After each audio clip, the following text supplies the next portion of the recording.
Frontier Town, the saga of the Roaring West.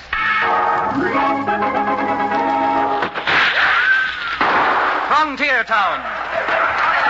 El Paso, Cheyenne, Calgary, Tombstone. Frontier Town.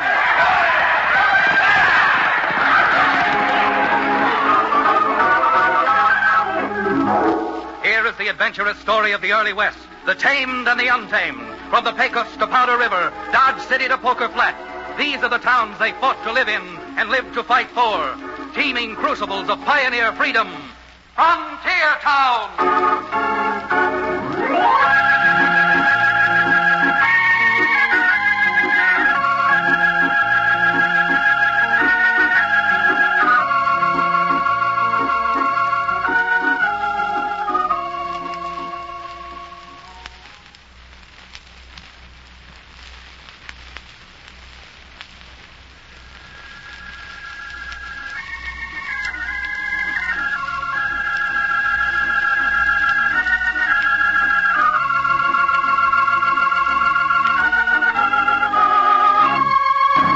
If you know anything about the frontier, maybe you know my hometown, Dos Rios. I'm Chad Remington. Not alone the one practicing lawyer in town, but almost the only lawyer in the county. Our section of the country was settled by the early Spanish. And although that was in the days of the old vaqueros, the Spanish influence still is evident wherever you go. And believe me, it's not at all unusual because of it for a lawyer to get into trouble, gun trouble. Just a while back, I was riding toward Dos Rios with Cherokee O'Bannon. He owns the town livery stable now that we've convinced him it's safer and more permanent than peddling his genuine Cherokee Indian rattlesnake oil from the back of a wagon. Well, Cherokee and I were loping along, and suddenly... Geronimo's ghost, Chad. Did you hear what I heard? Not only did I hear those gunshots, Cherokee, but now I can see where they came from. Hey, look over there. See that smoke rising just over the roof of that hay barn? Why, that's that widow lady's place. What's her name? Bessie Dryden? Yeah, that sure is Bessie's place, Cherokee. Since this sounds like a pitched battle, maybe it's open to the public. Come on.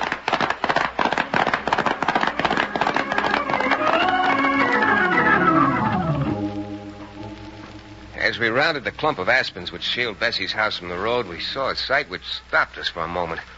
Bessie was standing on her porch, a Winchester in her hands, its barrel aimed at two men who seemed to have stepped out of an illustration from some old Spanish book. And the team of two black horses which pulled the carriage they rode up in wore plumes over their silver-encrusted bridles. Well, Cherokee were off our horses and running toward the porch just as Bessie raised the rifle to her shoulder and took aim at the taller of the two strangers. Blast you to blazes, I'm not telling you to get off of my place again. Bessie, put down that gun before someone gets hurt. You keep out of this. Senor, your intervention is most fortuitous. You might even have saved this woman's life. Yeah, well, I'm Excuse me, Bessie, excuse me, but I'm taking that rifle before it goes off again. Now, here, Cherokee, you keep an eye on it. I'll keep an eye on her, too. And we both keep eye on la mujer, eh? See, amigo? Okay, both watch her. Now, would someone mind telling me what this is all about? This overdressed oaf come out here and had the brass-bound gall to tell me I'd have to pay him rent for this place I homesteaded myself, or he was going to throw me off. And despite your threats, madam, I fully intend to.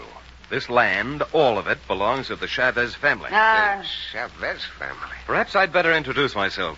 I am Don Alfredo Chavez Nagel, recently from Santa Fe. And this is my servant, Palmero. And you, sir? Oh, I'm Chad Remington, Mr. Nagel, and I would like to know what you mean by you own all this land. I personally know that Mrs. Dryden and her late husband homesteaded this section more than 20 years ago. I'm not questioning the homestead. But only 2 weeks ago, this came to light. Oh? Grant from the King of Spain to my maternal grandfather, Don Alfredo Sepulveda Chavez y Dominguez. Expect me to believe that? Oh, wait, you may have to believe it, Bessie. Under the treaty by which we acquired this territory from Spain, we agreed to recognize all crown grants made by the King of Spain previously. May I see that parchment? I have no reason not to show it to you. Oh, thank you. It looks legitimate enough. Are you implying that it may be illegitimate? No, far from it. Not at all. You see, Mr. Nagel, I happen to be a lawyer by nature. A lawyer? Then perhaps this meeting was more fortuitous than I at first believed. Senor Remington, For 3 days, Palmero and I have been driving constantly just to come to Dos Rios for the sole purpose of perfecting my title to this land. For that reason, I am in need of an attorney. And since you are one... Chad, if you take 5 cents of that land grabber's money, I haven't taken anything yet, Bessie, but...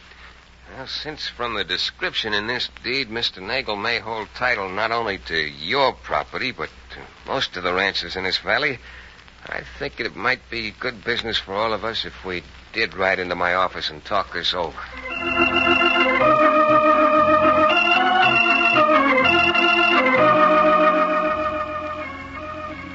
Don Alfredo Chavez Nagel rode into town alongside of his overdressed driver, Palmero, and rocked Dos Rios like an earthquake. And then we went up to my office over at Cherokee's livery stable. And after Nagel explained how he'd found the deed in an old trunk just a few weeks ago, he went on to tell me of his plans. So you see, Senor Remington, it's not a matter of money with me, it's a matter of pride. Huh? Family pride. I see. I want this claim recognized so my sainted mother's family name of Chavez will be perpetuated. I don't want to appear stupid about this, but if it's not a matter of money, why this shooting fray out at Bessie Dryden's? Well, that old harridan didn't even ask how much rent I wanted before she grabbed for a gun and started shooting. You see, hers was the first place we came to on our way up from Santa Fe. So I told Palmera to stop in order that we could get acquainted. Well, for how much money do you want for the land, Mr. Nagel? A token, a mere nothing. $1 a year will be more than enough to compensate me financially, and at the same time legally make my deed effective. At least I should think it would under the law. Well, legally, you're perfectly right. If all of the people living on ranches covered by your Crown grant would pay you nominally $1 a year, it'd certainly be adequate evidence that they recognize your claim. And that, believe me, sir, is all I want. If you had ever known my mother, how beautiful and sweet she was, you would understand why I want to perpetuate her name by calling this the Ranchos Chavez. Well, slice me thin and call me jerky. Chad, this man is a real humanitarian. He certainly must be, Cherokee, because at $1 a year, the most he can make is something slightly in excess of $30. If you're saying that because you think it's too small an amount for me to pay you a fair fee, here, Senor Remington, a retainer of $200. Oh, now, just a minute, Mr. Nagel. Not only am I unable to take your retainer, but I'm unable to take your case until such time as we can establish the authenticity and validity of your deed. Oh? And how do you propose to do that? Well, normally it might be a long and tedious process. But it so happens that we have a judge living here in Dos Rios who not only has handled several similar cases, but, he happens to be an especially good friend of mine. Especially good, he says. Why, he's practically engaged to the judge's daughter, Libby. Well, if that's the case, we should be able to get through with this in just a few days. Oh, we might at that. And this being nearly noon hour, with the judge coming home almost every day for lunch, I think this would be as good a time as any to get his expert opinion.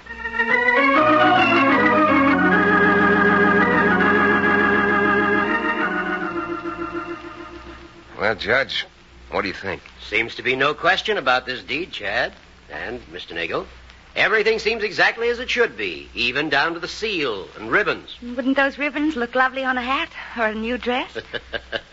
You'll have to pardon my daughter, Mr. Nagel. She's just like all women. No matter what it is she sees, she tries to figure out some way of wearing it. That's the way of all beautiful women. Well, thank you, Mr. Nagel.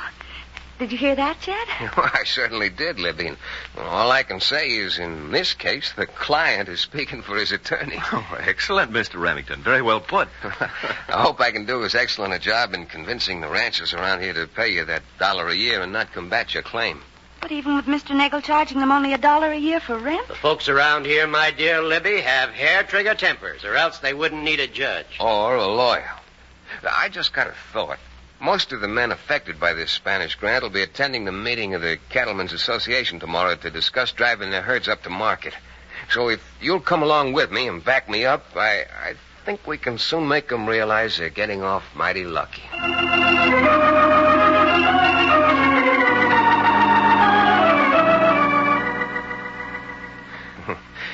Getting off lucky. You'd have thought I was down there with process service trying to throw widows and orphans out of their homes. It took almost 5 minutes after I broke the news to bring any semblance of order back to the meeting. Folks, Won't you please quiet down? Chad and I are just trying to tell you facts. And apparently you don't appreciate how fortunate you really are. Fortunate?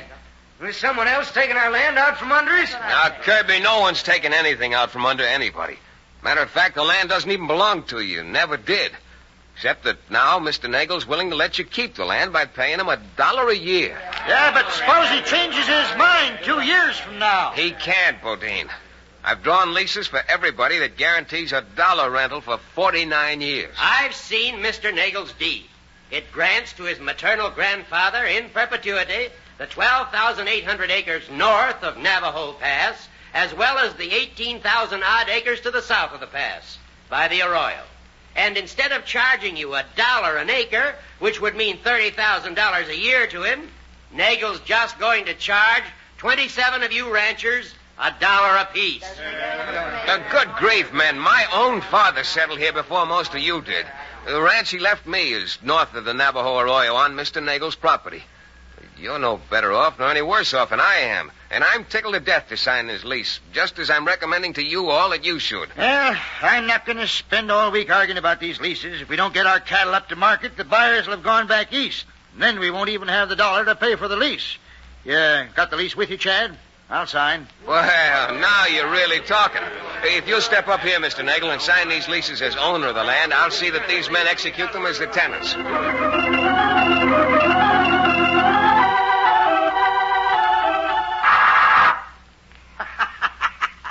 What's wrong with you, Buck? You'd make a perfect laughing hyena. How you put it over on them. Oh, look, my friend. These lapses into your native English aren't necessary at all.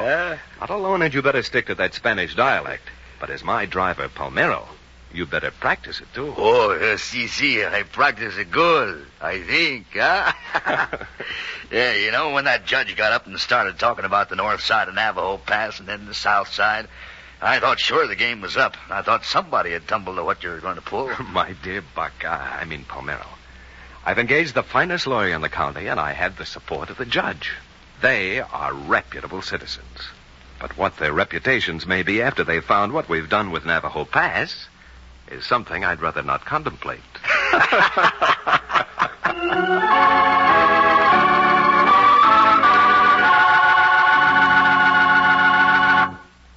We'll return to the exciting second act of our Frontier Town adventure in just about 1 minute.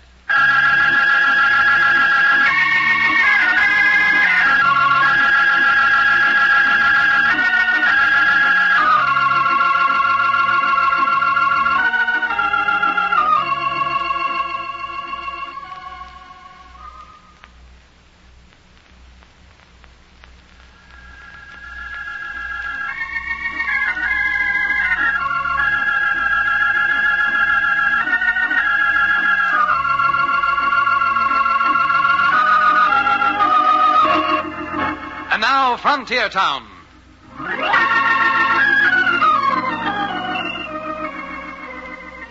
I don't know how much you know about women. The longer I live, the more convinced I become I don't know too much.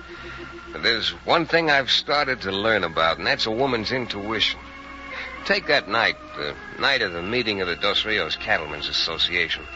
I'd gone over to the judge's house for supper, and after a while, when the moon came up, Libby and I wandered outside. With my success in having all the ranchers sign Nagel's leases, I was feeling pretty good. Not to mention that it was a soft summer evening and Libby was there. You know what I was thinking, Libby? You're like a honeysuckle. All alive and lovely during the day. And at night, at least tonight, just as quiet and wrapped up in yourself. I'm worried, Chad. You worry? I am. I wish you hadn't done what you did at that meeting today. Well, a fine future I'd have, we'd have, if I went around turning down cases and pleas. I've got a feeling about this, an awful feeling. What? Chad, I don't trust that man. I don't trust him a bit. Oh, Nagel? Now, what in the world is there to mistrust about a man who did what he did? Now, I'm afraid you don't understand about those old Spanish families and their pride. I'm afraid that I understand that man. Chad, he's too oily. He's too smooth. Oh, come here. What's the use of wasting our time talking about Nagel when we could be talking about the moonlight. Us. Chad.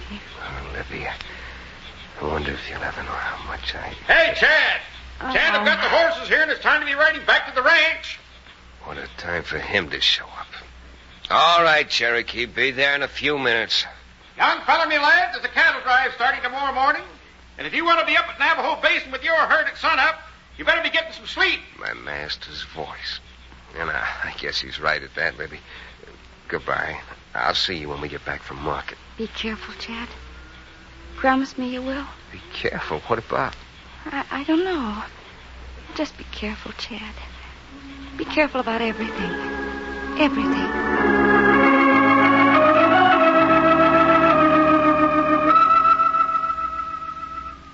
Be careful, she said.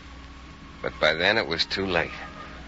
However, I slept well, and the next morning, Cherokee and I drove my little bunch of cattle that was ready for market up to Navajo Basin at the foot of Navajo Pass. Joined the other ranchers. Chad, I doubt if I'll ever forgive you for taking me off of the back of that medicine wagon. Oh, maybe you'd rather have been lynched for selling that phony medicine. Phony or I, that rattlesnake oil is absolutely guaranteed 90 proof. I still think I'd rather have been lynched than to play nursemaid to a lot of cows. Yes, indeed. I really believe I would. Come on, Chad, you're late. One of the boys went up ahead already. Oh, it must have been a wide open rush, eh, Kirby? Who was it that couldn't wait and started off by himself? That was Jim Bodine. Said it'd be slow going through Navajo Pass, and we'd catch up with him anyhow. Oh. Everybody else here? Yep, now that you two are. There's Frank Sherman, Ty McCarthy, and your old friend Bessie Dryden. Hi there, Bessie. You look beautiful even in the early morning hours. That's the way you sell patent medicine. Well, don't you try to sell me none of it. Why should he? I'm paying him more as a cowboy than he made perpetrating that medicine fraud. One thing I don't like about cowboying is these clothes. What's wrong with the clothes? I've only got pint-sized pockets, and I'm a 2-quart man. What we ought to do is dress you up like a Newfoundland dog and put a keg around you. Chad, them shots. Seemed to me they came from up Navajo Pass. Navajo Pass? Well, that's where Jim Bodine just went with his cattle. For the love of Pete, look, isn't that a horse coming with its rider half off down out of the pass? Hey, look. Jim Bodine appears like he's shot. Hey, I wonder what in blazes happened. Oh, we'll soon be finding out. Here comes that horse, wide open. Hey, Cherokee, come on, lend me a hand. Oh, there. Hold it, you. Slow down. Come on now. Stand still. There. Hey, Jim, what in the world happened to you? Pass is barricaded. Won't let no one through. Barricaded? Who barricaded the pass? Your friend, your client, Nagel. What? Why, doggone you, Chad Remington. I got a good mind to knock your brains out. Well, now, if Jim's right, Bessie, and Nagel did barricade the pass, I wouldn't blame you. That is, if I have any brains. Come on, Cherokee. We're going up into Navajo Pass ourselves.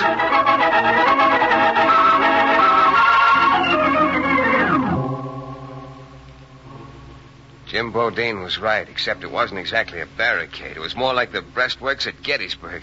Wire had been strung up across the pass, and right below it was sandbags, each bag bristling with a rifle. Cherokee and I got within about 30 yards of it when... Oh, hold it, Cherokee. Whoa. This is far enough. This is too far. Turn them horses and get out of here. Just a minute, Buck. This gentleman I want to talk to. Hey, Chad. That servant of Nagel's suddenly talks regular English. Yeah, I'm afraid they both know a good deal more about English than we do. I suppose you can explain this, Nagel. It's quite simple, Counselor. Nobody goes through Navajo Pass across my property without my permission. And my permission can be obtained only by buying it. Your property? But Navajo Pass is a public road. Oh, so? You know, if you'd take the time to refer to some of the old maps, Mr. Remington, you'll find that the arroyo here to my left, which is on my property, used to be a riverbed and that the river flowed down through this pass. You trying to be ridiculous? There's no river here now.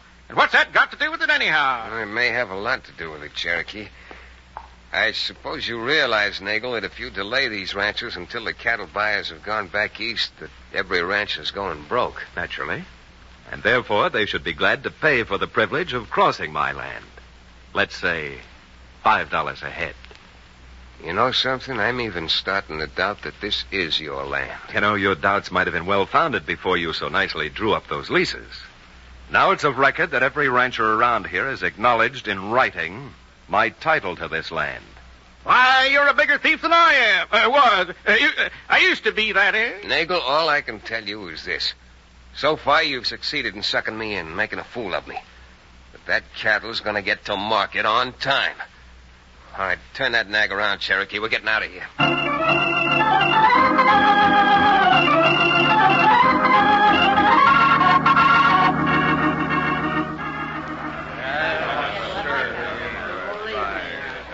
You mean he can do that to us, Chad? Hold us up for $5 a head? What do you think, Judge? I think he's a blasted crook. I'll bet you even that deed of his is a phony. Well, now that I think of it, I remember a druggist I used to buy stuff from. He had a way of taking a piece of paper and making it look old, like parchment. And I'll wager that's exactly what Nagel did. Well, once we can establish that fact, we'll make short work of him. Chad, I'm going up to the state capitol at once. Yeah, you should, Judge, but meantime, since possession is 9 points of the law and these cattle have got to get to market, Nagel's got us over a barrel. Unless what? Unless we can break through that barricade. Well, how in the name of Simple Simon are you going to do that? Now, wait a minute. Remember the yarn about the Trojan horse? Listen to me. The Greeks got their soldiers into Troy by hiding them inside a hollow horse. I think we can do the same thing and trample down that barrier and the men behind it by using our cattle. Cherokee, get out there and call in those outriders. We got to get these cattle running.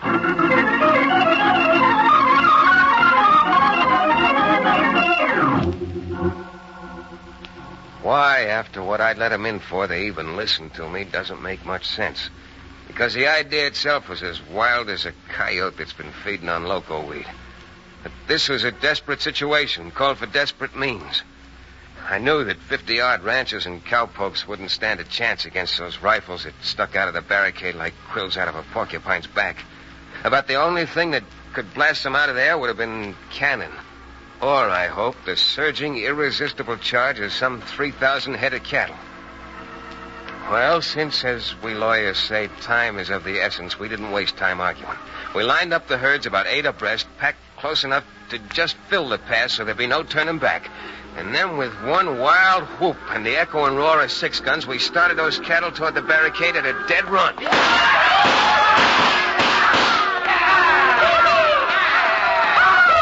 look at them steers run, Chad. All right, Kirby, you keep back. Keep back of the cattle. They got to break through first to make an opening for us. They're getting through, Chad. They're getting through. Don't let them get away. Come on. What are you packing left?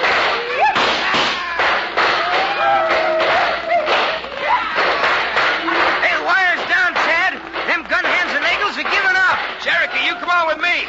Nagel and Palmero are scrambling up those rocks like mountain sheep. Come on, you vagabonds. After Chad, up to those rocks. Nagel, either stand where you are or we're going to run you down. Don't.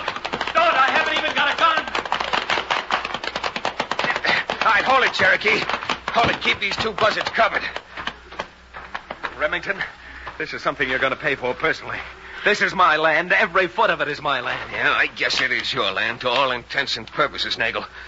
Because you're going to be living here, right here, for about the next 30 years. But it won't be at the so-called Chavez Rancho. No, it'll be down in town in the county jail. Quiet!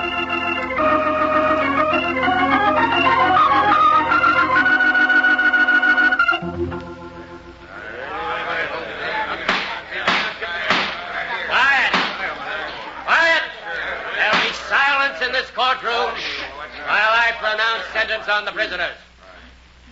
Alfred Nagel, you will rise.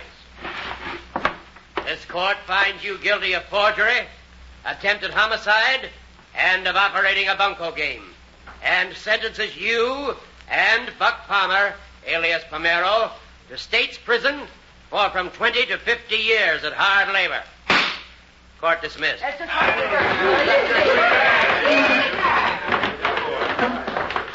Well, Libby, do you think your father was too hard on those crooks? Far from it. Nagel should have gotten an extra 10 years for all those beautiful lies he told me the first time he came to the house. Say, Chad, I hate to interrupt, but if it's all the same to you, I'd like to go back and take off these cowpuncher's clothes. Mighty uncomfortable, mighty uncomfortable. What do you mean, Cherokee? They're too tight? They sure are too tight, aren't they, Cherokee? With those pint-sized pockets, they sure choke a man who has a 2-quart thirst. Yes, indeed. Yes, indeed.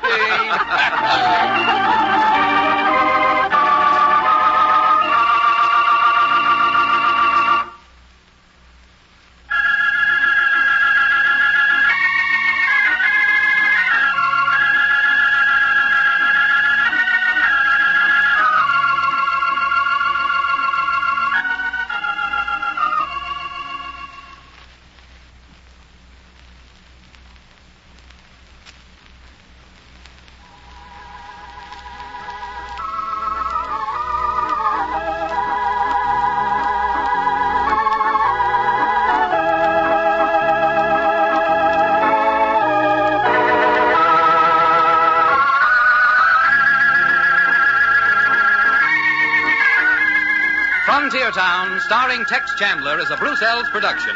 Supervision by Joel Murcott. Story and direction by Paul Franklin. Music written and played by Ivan Ditmars. Be sure to be with us again, same time next week, for another fine action-adventure story with your favorite young Western star, Tex Chandler. This is Bill Foreman telling you that Frontier Town came to you from Hollywood.